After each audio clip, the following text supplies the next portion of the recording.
Yes, children. Now let us further move to know more about proteins. Okay.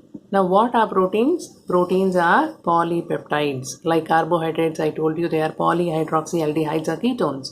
Same way, what are proteins? They are polypeptides. Okay. Poly, that itself tells you that it is a polymer. Now, what is a peptide? That's what we are going to see.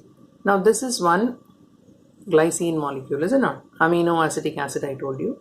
And this is another aminoacetic acid molecule. OH of COOH and hydrogen of amine group of next molecule that is getting released as water. With the result, you will get the same way. If another amino acid is coming from this end, hydrogen of NH2 and OH of that COOH will get eliminated as water. Same way, one more amino acid when it is coming from here, then OH from here will get eliminated as water.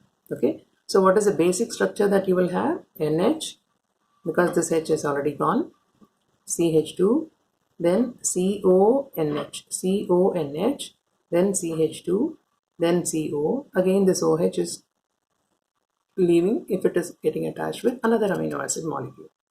So what is this formed here? CONH. This is called as an amide bond. You know it very well. Okay. Now this amide bond, when it is formed between two alpha amino acids, it is called as a peptide bond, or you call it as peptide linkage. Okay. Now when two amino acids are combining, you are getting a dipeptide. If three amino acids combine, then two peptide bonds will be formed. That is called as a tripeptide. Depends upon the number of amino acids added. If four amino acids are added, then you will get a tetrapeptide. So like that, if many amino acids combine, you will get a polypeptide. Okay. When there are 2 to 10 amino acids in a polymeric chain, then it is called as oligopeptide, same as that of oligosaccharides that we saw, where 2 to 10 sugar residues are there. And if the number of amino acids exceed 10, then it is called as a polypeptide. Not only this, if the molecular mass of the polypeptide exceeds 10,000 atomic mass unit, then it is called as a protein. Till then you are calling it as a polypeptide. Okay. But when the molecular mass exceeds 10,000, you call it a protein. Now there is an exception here. Okay. Some polypeptides may be having lesser molecular mass, still they are called as proteins. Then what is the condition? If it has a well-defined conformation, conformation means well-defined three-dimensional geometry, then it is called as a protein. Okay. Even though molecular mass may be less, but if it is having a well-defined conformation, well-defined three-dimensional structure, then it is called as a protein. The best example for that is insulin, which is made up of only 51 amino acid residues. Definitely that will not count up to 10,000. Okay. And insulin is a protein. It is as well a hormone. Okay. Only 51 amino acids are there combined through peptide linkages. Okay. Now you will be surprised to know most of the toxins, even the snake venom, is also a polypeptide. And some oligopeptides are also hormones. Bio students, you must be familiar with vasopressin, oxytocin. These are all hormones also. Okay.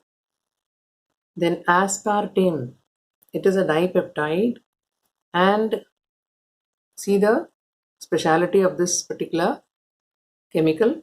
It is 100 times sweeter than sucrose. That is why it is prescribed as sugar for diabetic patients.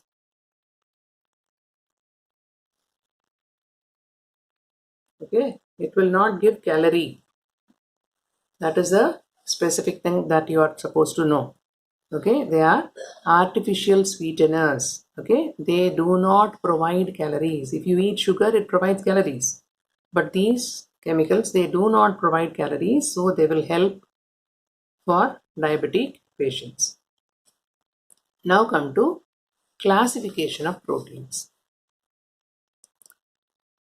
Now you write it in your notebook clearly. Somehow I made a mess here. Now classification of proteins basically into three types based on molecular structure, then arrangement of polymeric chain based on the product formed on hydrolysis. So there are basically three classifications. Based on molecular structure, you have fibrous proteins and globular proteins. Fibrous, the name itself is suggesting that it is thread-like. Globular, it is spherical. Is it not? Globule. Globule means spherical. Fibrous proteins are structural proteins. They are thread-like structures. They are insoluble in water. The best example that you can give is keratin, your hair protein. Wool also contain keratin. Silk protein is called as fibroin. Muscle protein is called myosin. These are all fibrous proteins.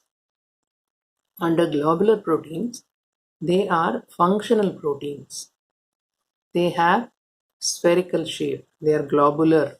Okay? They have a 3D structure. And these are soluble in water. The best example that you can give for globular protein is hemoglobin. Insulin is again a globular protein. It's having a function, is it not? They are functional proteins. Globular proteins are functional proteins. Okay? Albumin, it's a protein. Is it not? That is present in eggs. Okay? So these are all globular proteins key properties. Right?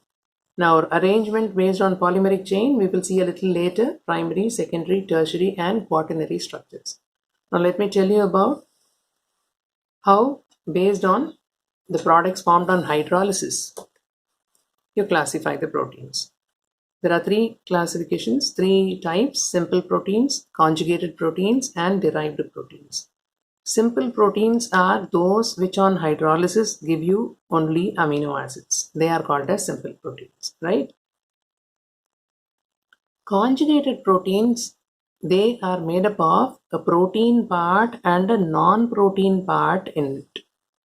It has a protein part and also a non-protein part in it. Say for example, nucleoprotein, lipoprotein, protein along with lipid part, phosphoprotein, protein along with phosphoric acid unit, glycoprotein, protein along with sugar, chromoprotein, hemoglobin. Chromo means color. That color is given by iron in the case of hemoglobin, is it not? So hemoglobin is a chromoprotein. So these are conjugated proteins. They have a protein part and a non-protein part, and this non-protein part is also called as prosthetic group. Then the third category is derived proteins. Derived, the name itself is suggesting. Okay, derived proteins are degradation products of simple or conjugated proteins. They are called derived proteins. Right?